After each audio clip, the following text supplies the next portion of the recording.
سلام بینندگان عزیز، برنامه اخباری آزادی را با خبرهای آخرین تاجیکستان و جهان من مومین احمدی از استودیوی مرکزی رادیو آزادی در پراگ پیشکش شما میکنم.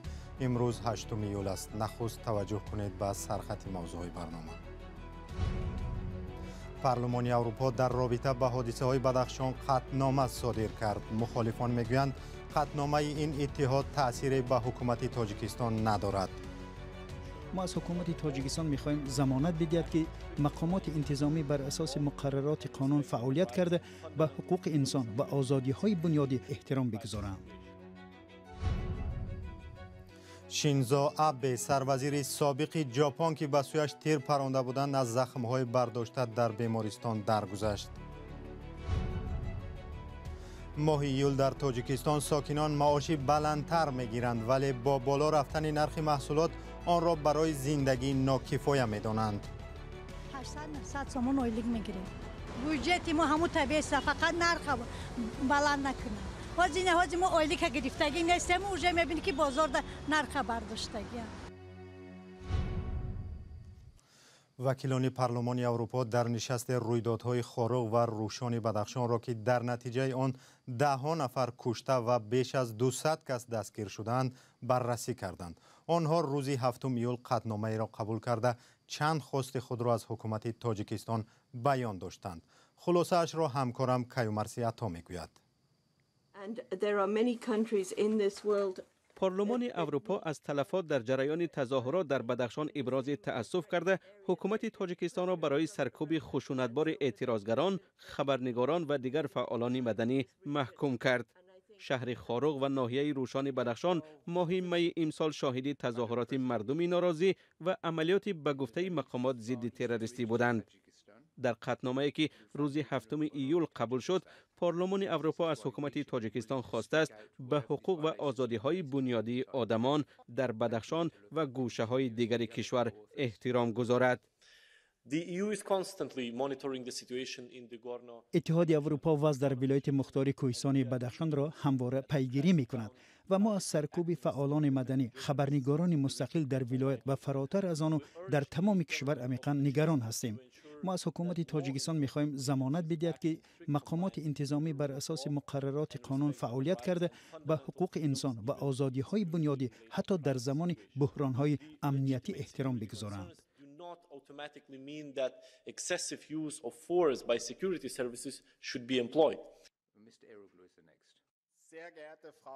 مقامات تاجیکستان هنوز به این قطعنامه واکنش نکردند. اما آنها در گذشته تظاهرات گروهی از مردم را در خارق و روشن غیر قانونی و ساکنان ناراضی را عضوی گروه‌های جنایی نامیده بودند. وکیلان مجلس قانونگذار اتحاد اروپا روز 7 ایول خواستند که مقامات تاجیکستان از استفاده برزیاد نیرو علیه تظاهرگران و تعقیب هدفمندانه زادگان ولایت بدخشان خودداری کنند. آنها همچنین خواهان تحقیق عادلانه و مستقلانه رویدادهای یک سال اخیر در بدخشان شده آزادی چند خبرنگار و فعالان مدنی را نیز خواستند.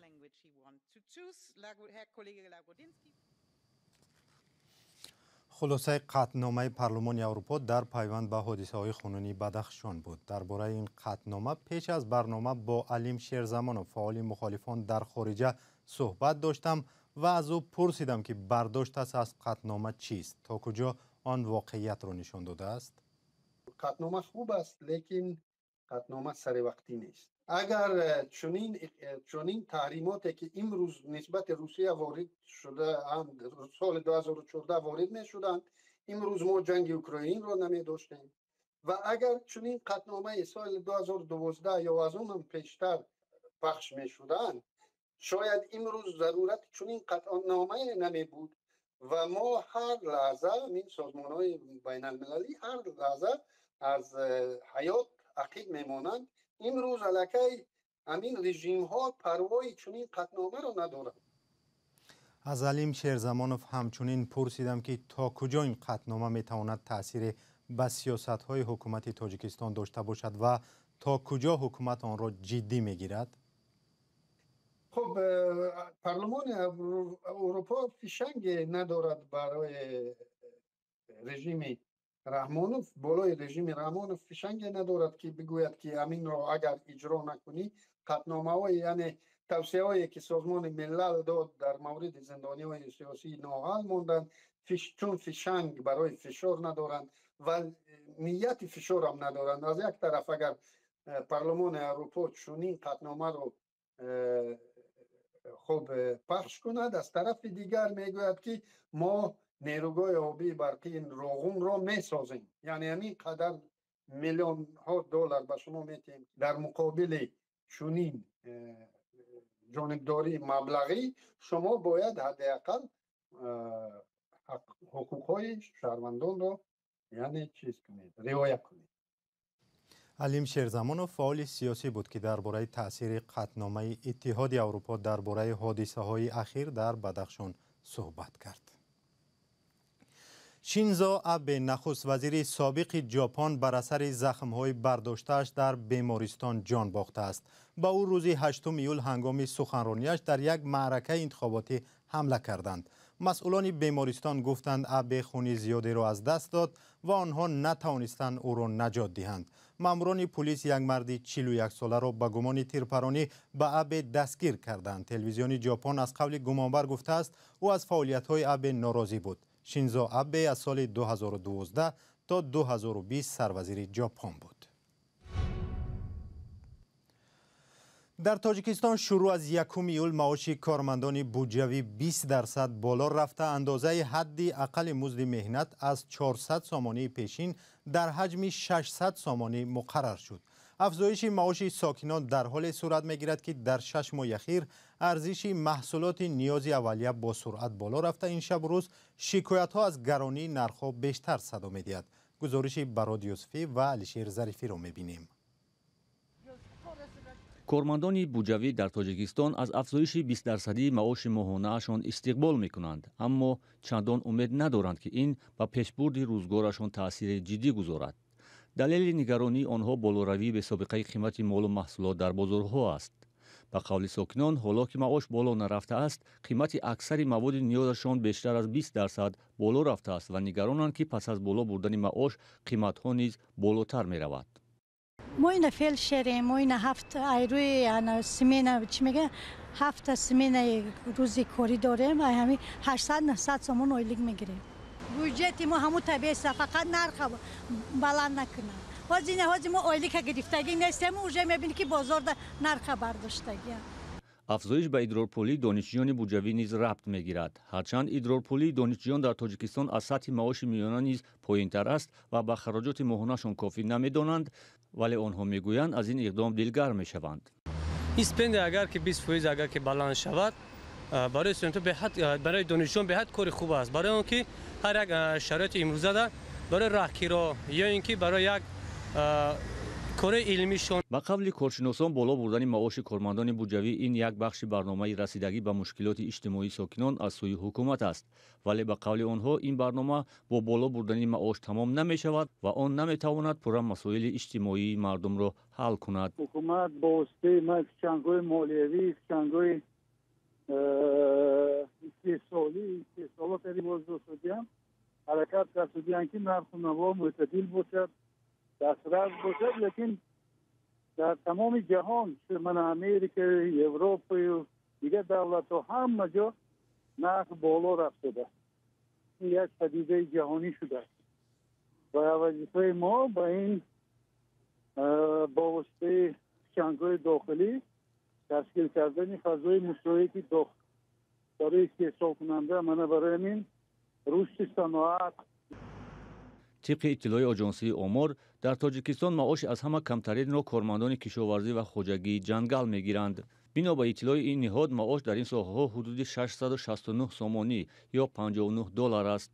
در همین حال معاش بلندترین از کارمندان مالیه و سقورته بوده است که حدود 4644 سامانی یا حدود $411 را تشکیل می‌دهد.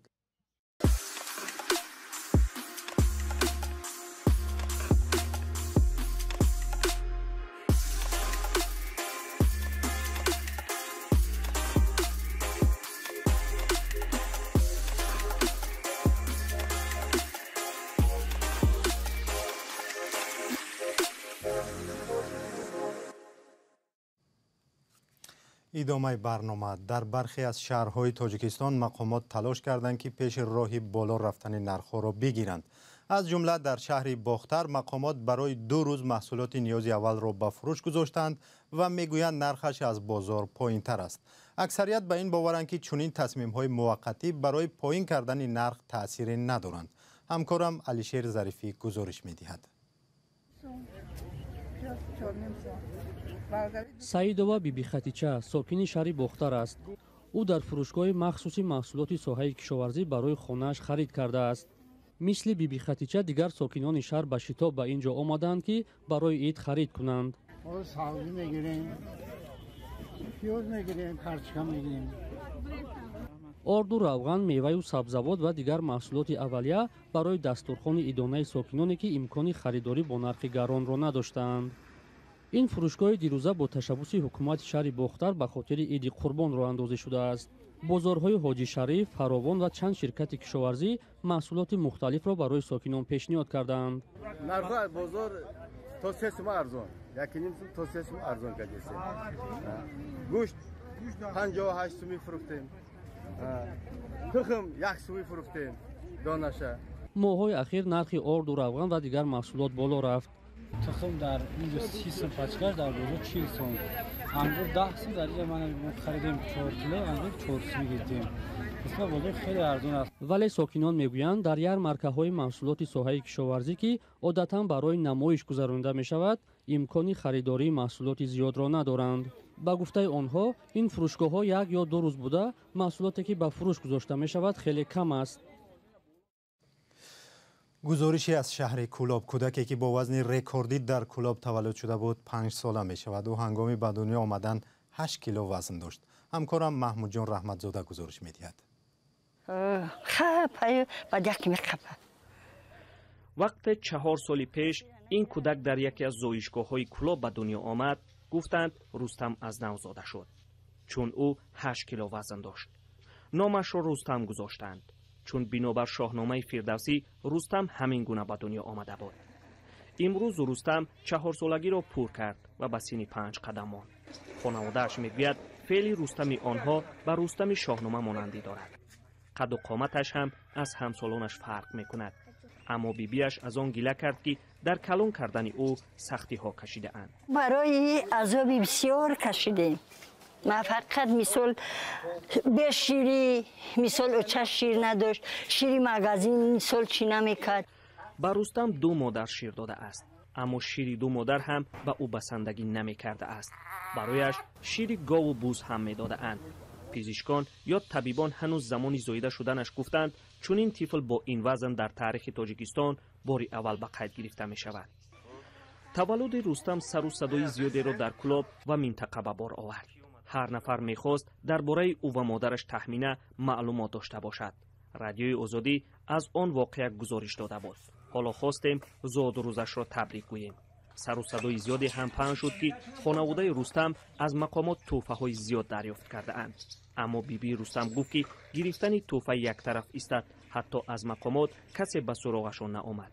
یگان کس خبر نگرفته، خانه مونی اومدگی نیست. این بگه که به ما بریم همین چی هول دوره چی خیلی در اینه که 4 سال بود میشه اینه 8م ده سال 5 میزگره ما خودم ندیدیم. اسکندر شاه خدای نظروف پدر رستم بعد از 3 ماه تولد او به روسیه برای کار رفته است. 4 زادروزی پسر پهلوانش به پدر میگذرد. خانواده‌اش میگوید که اگر پدر کار نمیکرد و پول نمیفرستاد احتمال رستم گرسنه میماند و برای طبابتش پول نمیافتند.